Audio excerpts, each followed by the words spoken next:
Shalom dan salam sejahtera untuk kita semua.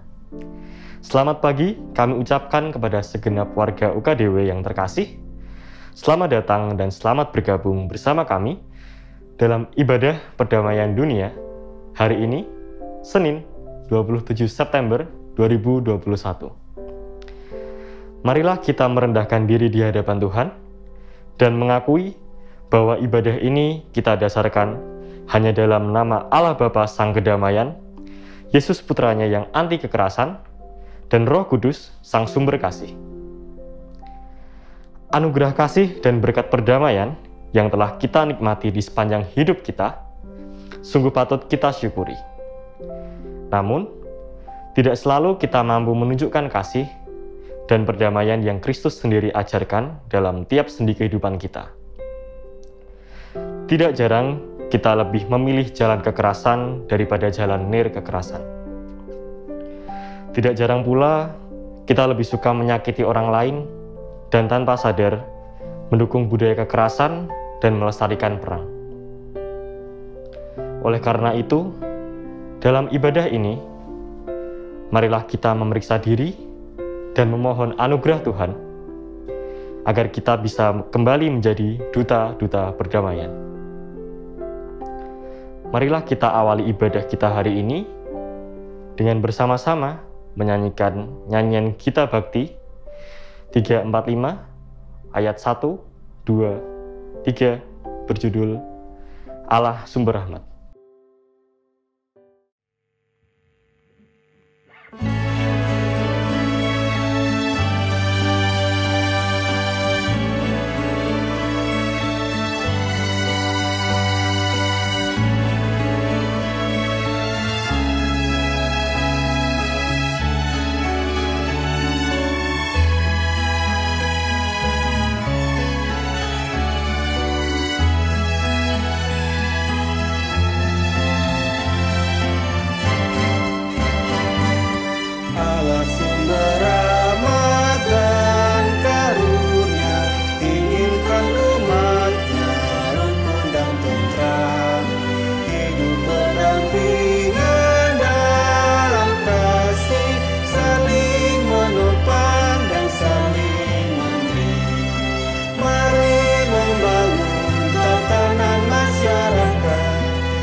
Ya Allah, sumber damai, tinggallah bersama kami pagi ini.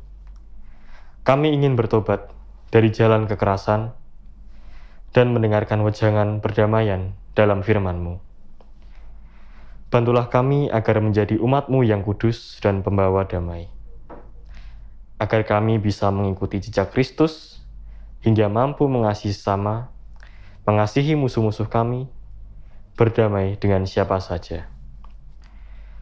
menolak ketidakadilan, dan memperjuangkan dunia baru tanpa perang, tanpa kemiskinan, tanpa pamer senjata nuklir, tanpa pemanasan global, atau kekerasan di tengah kami.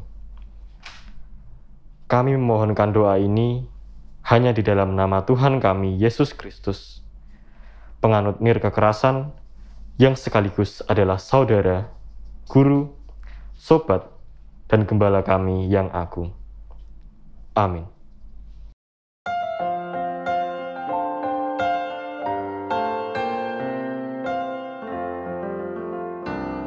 Bersyukurlah pada Tuhan, karena Ia baik, bahwasannya untuk selamanya kasih setianya. Bersyukurlah pada Tuhan, karena Ia baik, bahwasannya untuk selamanya kasih setianya. Bersyukurlah pada Tuhan, karena Ia baik, bahwasannya untuk selamanya kasih setianya.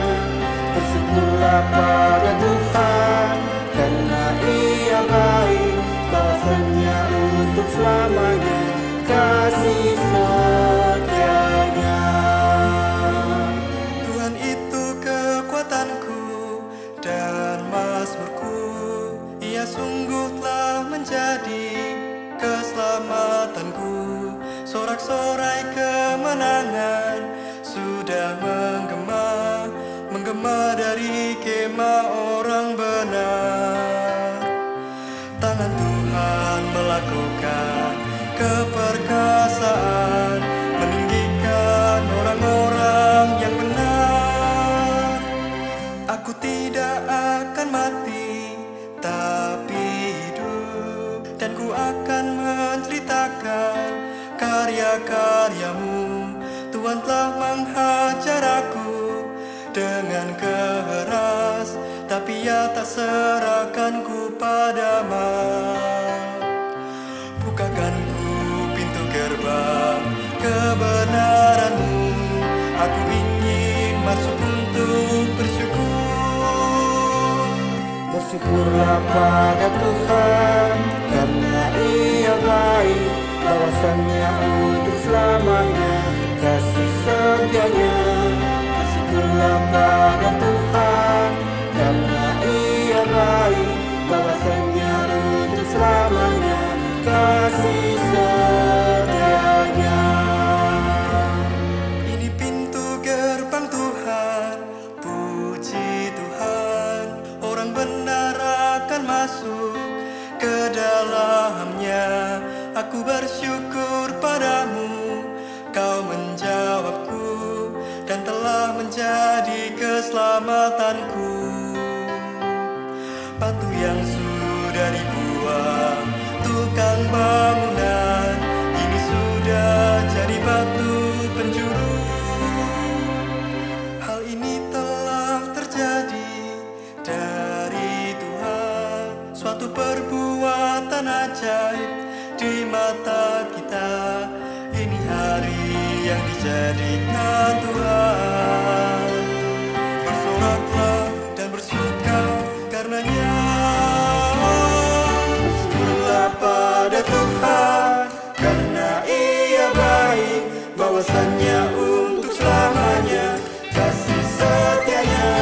Bersyukurlah pada Tuhan, karena Ia baik, bahwasannya untuk selamanya kasih setianya. Kasih setianya.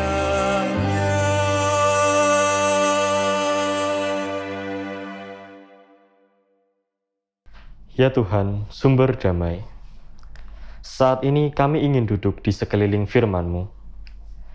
Kami sedengkan telinga dan hati kami kepadamu. Kami ingin belajar tentang perdamaian dari Sang Sumber Damai sendiri. Firman-Mu laksana cermin untuk diri kami, guna memeriksa pikiran, tutur dan laku kami. Ya Tuhan, anugerahkanlah Roh Kudus-Mu ke atas kami, dan ajarlah kami berbicara dengan bahasa damai. Demi Putramu Yesus Kristus, kami memohon. Amin. Pembacaan Alkitab terambil dari Injil Matius pasal 6 ayat 14 dan 15.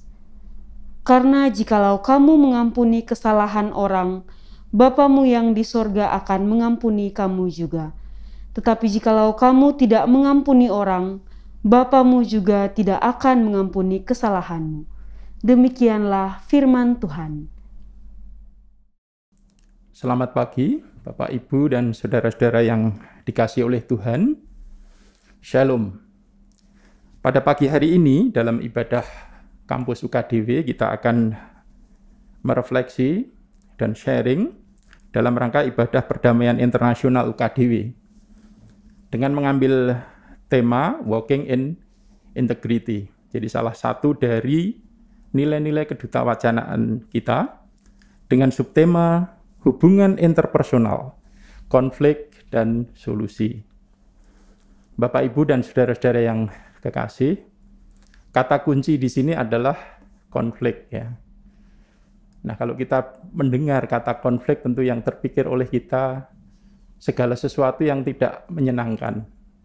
Ya, segala sesuatu yang tidak ingin itu kita terjadi atas kita. Baik itu di rumah tangga kita, baik itu di masyarakat kita, di gereja kita, termasuk di lingkungan kerja kita di UKDW. Ya, saya kira tidak ingin kita konflik itu terjadi. Tapi ternyata konflik juga terjadi, ya. Jadi saya kira setiap kita pasti merasakan dan mengalami itu semua. Nah, kalau boleh dipahami secara sederhana, berarti konflik itu sebenarnya hanya terjadinya perselisihan, gitu ya, kurang lebih, ya, atau pertentangan yang terjadi antar individu dengan individu yang lain atau kelompok satu dengan kelompok yang lain. Tetapi dampak dari konflik ini kadang sangat, ya, tidak mengenakkan. Bahkan di beberapa kasus itu bisa sangat fatal, gitu ya. Kalau konflik itu terjadi antar negara, ya kita bisa saksikan bersama di banyak tempat, mendatangkan bencana kemanusiaan yang luar biasa. Ya, konflik di tengah keluarga kita pun, ya, menyebabkan kadang juga hal-hal yang sangat fatal terjadi atas keluarga kita, atas istri kita, suami kita, anak kita, dan sebagainya.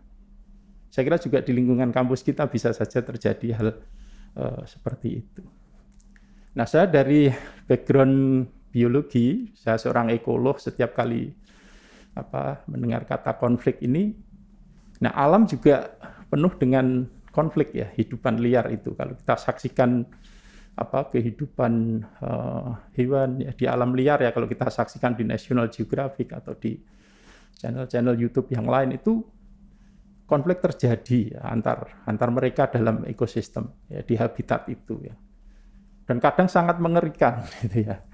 Bisa saling membunuh, bisa saling mematikan, ya, dan sebagainya.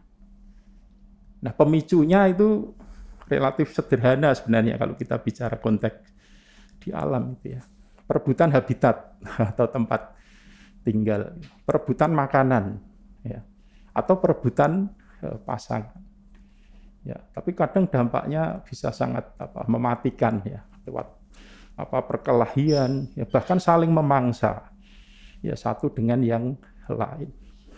Tetapi Bapak Ibu, konflik yang ada di alam itu berujung pada sebuah keseimbangan. Menuju ke keseimbangan yang, kalau dalam istilah ekologi itu keseimbangan yang dinamis, yang justru demi kepentingan keberlangsungan dari kehidupan yang terlibat di dalam konflik itu sendiri. Nah, jadi ini suatu pembelajaran bagi kita. Saya kira kalau pun kita harus menghadapi konflik, ya, kita punya cara pandang yang positif, gitu ya, bahwa dinamika, ya, karena perbedaan, perselisihan itu harus berujung pada sesuatu yang positif. Ya, entah itu di keluarga kita, entah itu di gereja kita, entah itu juga di kampus kita. Bapak, Ibu, dan saudara-saudara yang kekasih, sumber konflik itu berasal dari mana kalau dalam konteks kita sebagai manusia ya, di tengah keluarga kita, di tengah ruang kerja, lingkup kerja kita, masyarakat kita. Saya akan bacakan dari Yakobus 4 ayat 1. Dari manakah datangnya sengketa dan pertengkaran di antara kamu? Bukankah datangnya dari hawa nafsumu yang saling berjuang di dalam tubuhmu? Kamu mengingini sesuatu tetapi kamu tidak memperolehnya. Lalu kamu membunuh, kamu iri hati, tetapi kamu tidak mencapai tujuanmu. Lalu kamu bertengkar dan kamu berkelahi. Kamu tidak memperoleh apa-apa karena kamu tidak berdoa. Atau kamu berdoa juga, tetapi kamu tidak menerima apa-apa karena kamu salah berdoa. Sebab yang kamu minta, itu hendak kamu habiskan untuk memuaskan hawa nafsu. Nah, dari bacaan tersebut ya paling tidak ada 3 menurut saya sumber dari konflik itu. Yang pertama adalah keinginan yang tidak terpenuhi. Nah, kita manusia keinginannya banyak. Di keluarga kecil kita, ayah punya keinginan, ibu punya keinginan, anak punya keinginan. Belum kalau ada mertua, tante, om dan sebagainya. Punya keinginan-keinginan, dan belum tentu semua keinginan itu bisa dipenuhi ya oleh yang lain. Ya, keinginan suami atas istri, keinginan istri atas suami, anak atas orang tua dan sebagainya. Nah, termasuk di lingkungan kerja kita juga yang terdiri dari ratusan orang ini keinginannya juga macam-macam, dan itu belum tentu bisa terpenuhi oleh satu dengan yang lain. Apakah itu rekan kerja kita, apakah itu pimpinan kita, ya. Sehingga ini bisa memunculkan perselisihan ya, atau konflik. Yang kedua itu sikap iri hati ya, atau sakit hati atau rasa cemburu gitu. Ya, intinya kita ini kan seringkali senang melihat orang susah gitu ya. Tapi susah melihat orang senang. Nah, sikap seperti itu juga menjadi sumber dari konflik. Nah, yang ketiga itu sikap mementingkan dirinya sendiri. Jadi kita sering nggak peduli barangkali dengan apa yang akan diderita orang lain, ya. Tapi yang penting kita mendapatkan keuntungan. Jadi sikap mementingkan diri sendiri juga merupakan salah satu sumber konflik. Nah, di Alkitab Bapak Ibu saya kira banyak sekali kisah ya yang menggambarkan bagaimana konflik itu diceritakan dengan sangat jujur ya, apa adanya. Ya, yang dari sana kita bisa belajar ya untuk mengetahui akar permasalahannya, terlebih juga untuk mengetahui solusi ya, cara bagaimana kita mengatasi konflik itu ya. Kita lihat kasus Kain dan Habil ya, itu juga konflik yang terjadi karena kecemburuan dan sakit hati. Pertengkaran antara gembala Abraham ya dan gembala Lot, yaitu perebutan kekuasaan atau wilayah, itu juga bisa menjadi pemicu konflik. Konflik dalam rumah tangga Abraham ya, ketika antara Hagar dan Sarah ya, itu juga terjadi dan akibatnya cukup fatal ya, karena terjadi pengusiran dan sebagainya. Demikian juga antara Yakub dan Esau ya, terkait dengan warisan. Itu juga hak kesulungan, ya, itu juga bisa memicu adanya konflik. Bahkan sosok pemimpin seperti Musa itu juga berkali-kali dihadapkan pada konflik atas kepemimpinannya. Ya, padahal sangat luar biasa ya kepemimpinannya dan betul-betul dipimpin oleh Tuhan. Itu pun itu masih juga menimbulkan konflik ya, ketika orang Israel mulai tidak percaya ya, bersungut-sungut ya, bahkan orang-orang terdekat Musa pun ya seperti Harun dan Miriam itu juga pada satu kesempatan kalau kita baca di Perjanjian Lama itu meragukan ya kepemimpinan Musa. Nah, jadi peristiwa itu banyak sekali ya hal-hal yang terjadi dan melatar belakangi terjadinya konflik di Perjanjian Lama. Bahkan di Perjanjian Baru, Bapak Ibu dan saudara-saudara sekalian, Yesus juga dihadapkan pada banyak sekali konflik ya. Bahkan dengan saudara-saudaranya. Jadi kalau kita baca di Matius 12 ayat 46 sampai 50 ya. Di sana juga ada konflik ketika saudara-saudara menginginkan supaya Yesus berhenti dari tugas pelayanannya. Antar murid juga sering terjadi konflik karena rasa cemburu. Ya, kita ingat konflik kekuasaan ketika itu antara Yakobus dan Yohanes. Nah, jadi banyak sekali hal-hal yang terjadi baik di Perjanjian Lama maupun Perjanjian Baru tentang konflik tersebut. Nah, beberapa konflik kalau kita pelajari di Alkitab itu bisa berakhir dengan sangat bagus, sangat cantik ya, sangat konstruktif gitu.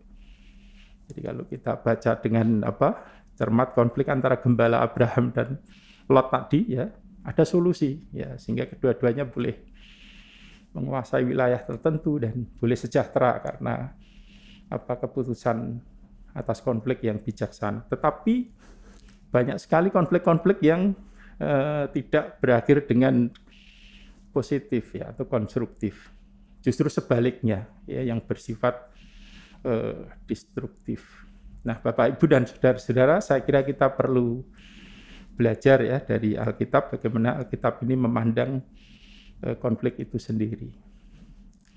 Nah, yang pertama bahwa konflik itu memang benar-benar ada ya dan sangat kuat ya. Tetapi kita harus memberi batasan ya atas konflik itu gitu.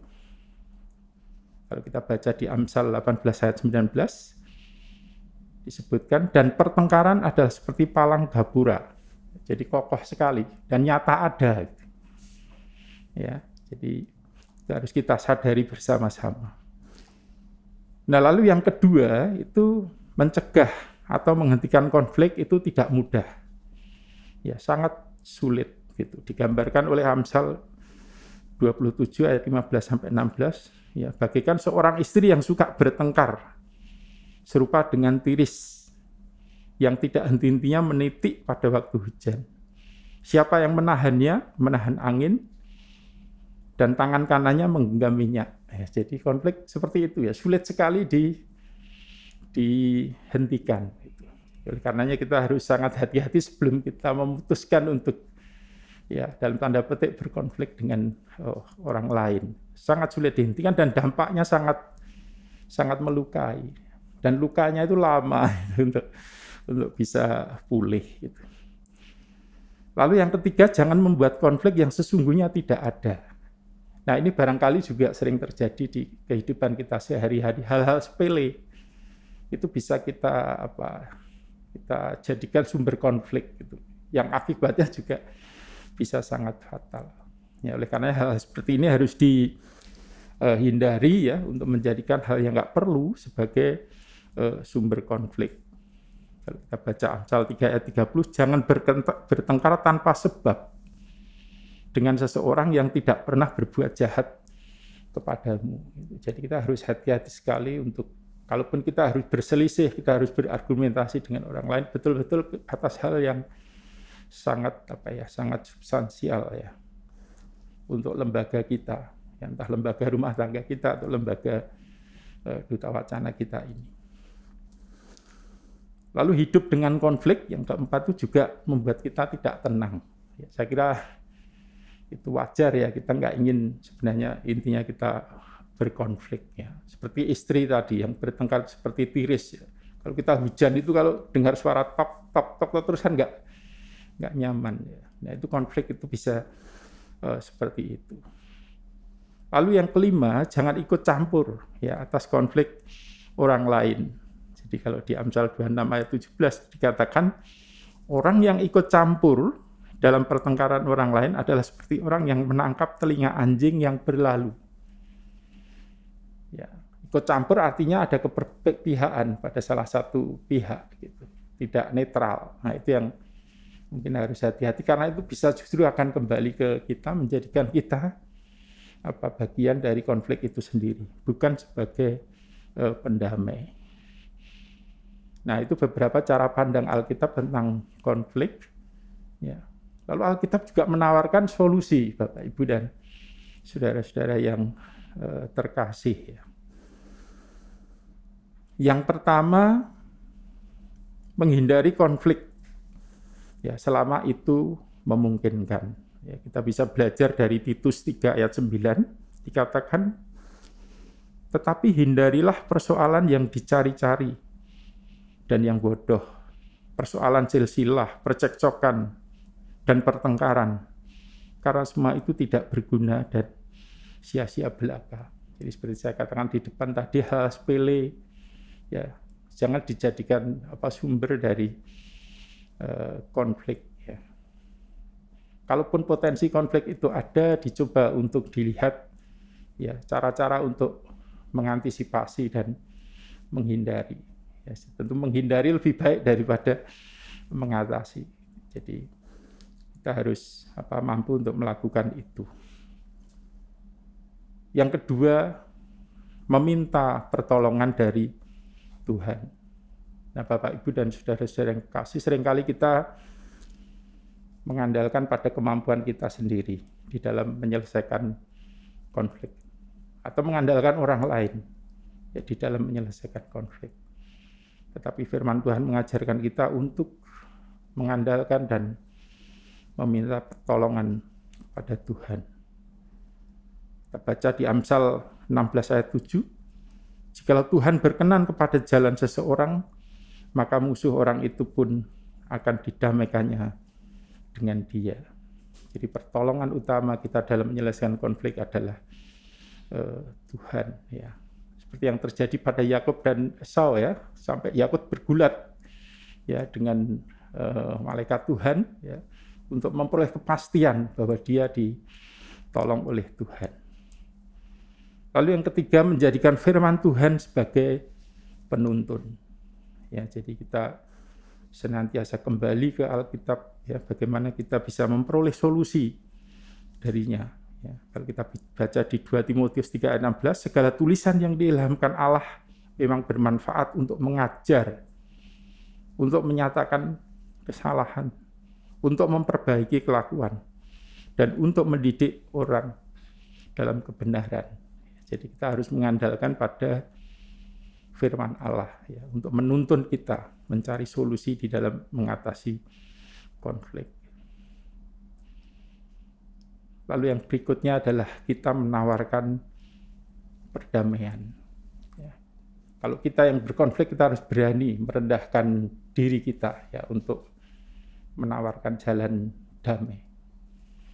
Kalau kita berada di pihak di luar yang sedang berkonflik, kita harus bisa menjadi juru damai. Ya. Tapi tidak berpihak tadi, kalau berpihak berarti itu mencampuri ya, tapi menjadi juru damai, kita tidak berpihak lalu kita membantu untuk mencari solusi ya.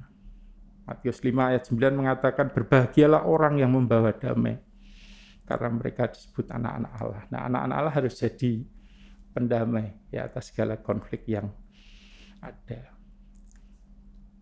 Nah, yang berikut Bapak, Ibu, dan saudara-saudara, seringkali kalau kita berkonflik itu kita lebih ke mungkin melihat ke orangnya gitu ya. Kita menyerang orangnya, ya, bukan menyerang atau mengatasi konfliknya. Nah, itu juga harus perlu kita perhatikan. Nah, landasan dari semua itu Bapak, Ibu, saya kira kalau kita baca di Matius 6 ayat 14 sampai 15, karena jikalau kamu mengampuni kesalahan orang, Bapamu yang di surga akan mengampuni kamu juga. Tetapi jikalau kamu tidak mengampuni orang, Bapamu juga tidak mengampuni kesalahan. Nah, jadi kita harus mengampuni ya siapapun yang sedang bermasalah dengan kita, dan itu harus kita bereskan dulu. Ya. Bahkan kalau kita datang ke rumah atau beribadat seperti ini, tapi di dalam hati kita masih ada konflik, masih ada kemarahan dan sebagainya, maka ibadah kita akan sia-sia. Nah, yang terakhir Bapak, Ibu, sikap sabar itu menjadi sangat kunci ya, sangat penting di dalam kita mengatasi segala konflik ya. Untuk tidak cepat marah ya. untuk tidak mengeluarkan perkataan-perkataan kasar yang menyakiti sebagaimana diajarkan dalam Amsal 16 ayat 32. Orang yang sabar melebihi seorang pahlawan. Orang yang menguasai dirinya melebihi orang yang merebut kota. Luar biasa sekali. Amsal 15 ayat 18 mengatakan, orang yang cepat marah menimbulkan pertengkaran. Orang yang sabar membawa perdamaian. Nah, itu Bapak Ibu, saya kira beberapa cara pandang Alkitab ya, tentang konflik ya, dan bagaimana konflik itu dicarikan solusi berpijak pada kebenaran Alkitab. Saya kira itu yang bisa saya sampaikan, kiranya menjadi berkat bagi kita semua supaya kita bisa menjadi pribadi-pribadi yang tentu pertengkaran atau permasalahan ada, tetapi bagaimana kita memandang pertengkaran itu secara konstruktif. Dan kita terpanggil untuk menjadi pribadi-pribadi pendamai ya di tengah konflik yang mungkin marak ya di sekitar kita. Kiranya Tuhan Yesus memberkati. Amin.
Saudara-saudara terkasih, di hadapan kita ada kendi berisi air bening, menyimbolkan air kehidupan yang kita bagi bersama dengan segenap makhluk ciptaan Tuhan di muka bumi ini.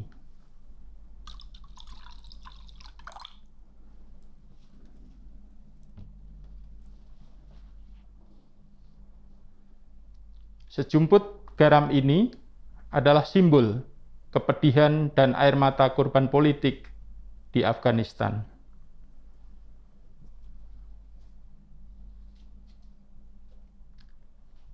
Sejumput garam ini adalah simbol kepedihan dan air mata para korban di semenanjung Korea yang terpisah karena perang dingin antara Korea Selatan dan Korea Utara.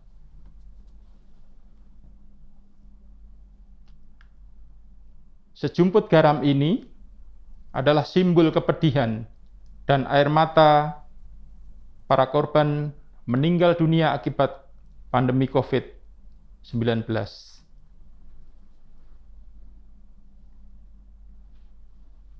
Sejumput garam ini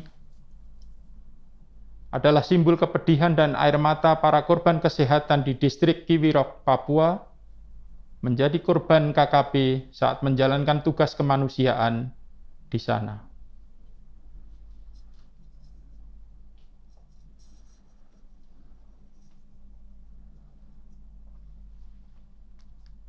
Namun jangan kita lupa bahwa air dan garam yang telah tercampur ini juga bermanfaat untuk membersihkan dan menyembuhkan. Marilah kita menorehkan garam ini di telapak tangan kita sebagai simbol keterbukaan kita menerima anugerah kasih Allah yang menyembuhkan.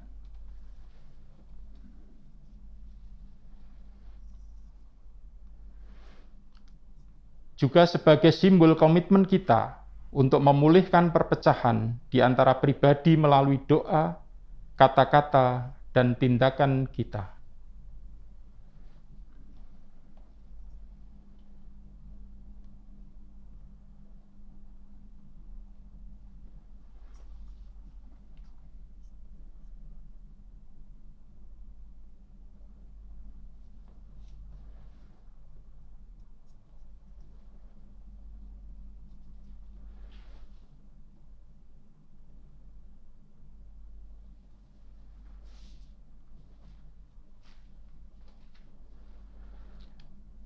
Marilah kita berdoa untuk kedamaian di dunia.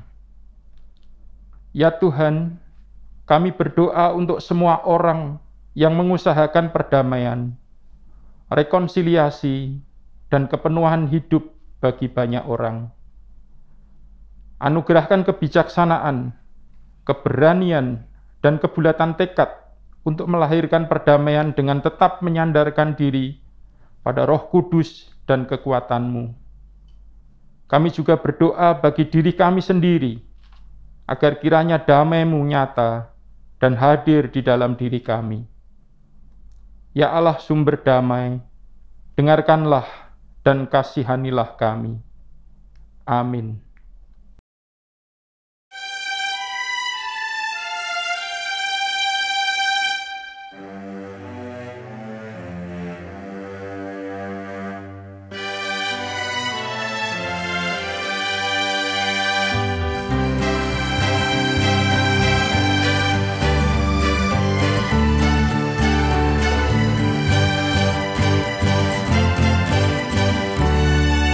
Mari jalan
Saudara-saudara sekalian, saat kita berlayar bersama dalam Biduk Duta Wacana, marilah kita buka hati kita agar kelembutan Tuhan menyentuhnya.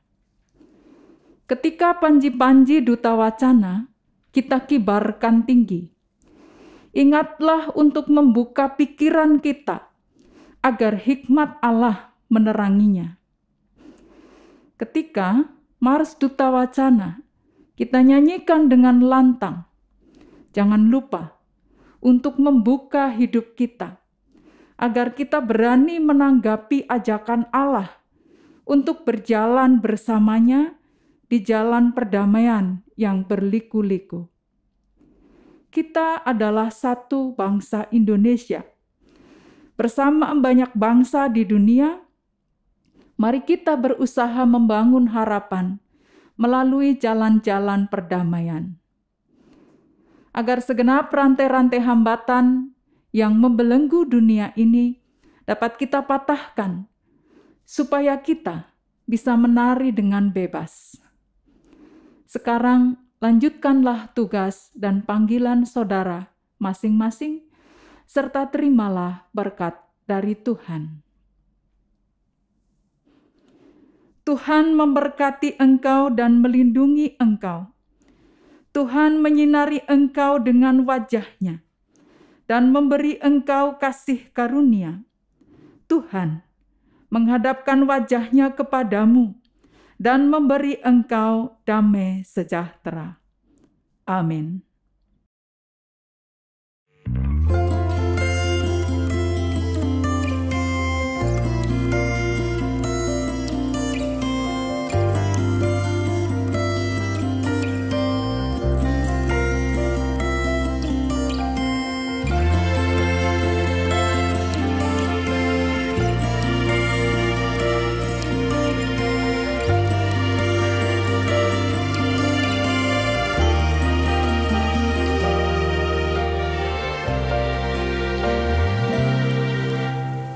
Syukur untuk setiap rencanamu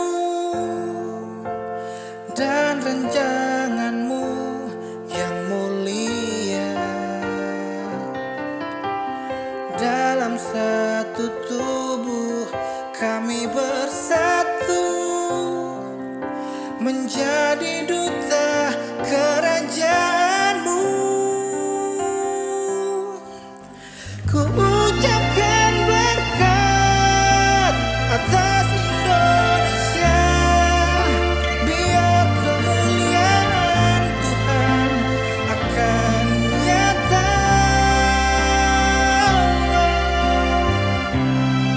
Bagi bangsa ini kami berdiri dan membawa doa kami kepadamu. Sesuatu yang besar pasti terjadi dan mengubahkan negeri kami. Hanya nama-Mu Tuhan ditinggikan atas seluruh bumi.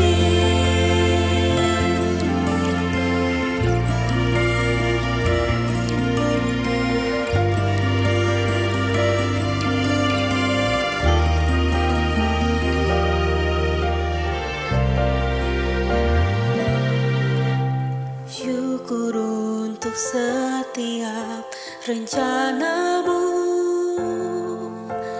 dan rancangan-Mu yang mulia. Dalam satu tubuh kami bersatu menjadi duta kerajaan-Mu. Ku ucapkan berkat atas Indonesia, biar kemuliaan Tuhan akan nyata. Bagi bangsa ini kami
Dengan demikian, ibadah peringatan Hari Perdamaian Sedunia hari ini, Senin 27 September 2021 telah selesai.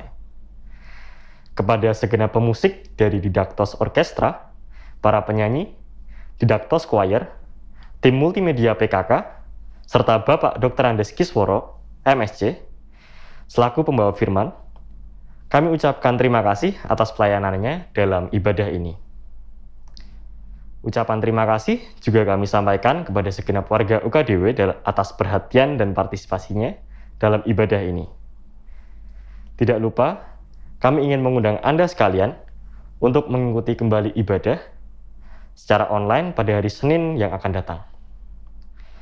Ibadah kampus di hari Senin yang akan datang, tanggal 4 Oktober 2021, bertemakan kemampuan komunikasi efektif, komunikasi yang jujur, terpercaya, dan penuh kasih. Pembawa firman dalam ibadah kampus minggu depan adalah perwakilan dari Fakultas Kedokteran UKDW. Selamat berkarya di tempat kerja Anda masing-masing, tetap semangat, tetap jaga kesehatan, terapkan prokes dengan ketat, dan jangan lupa bahagia. Tuhan Yesus memberkati kita semua. Sampai jumpa. Sesuatu yang besar.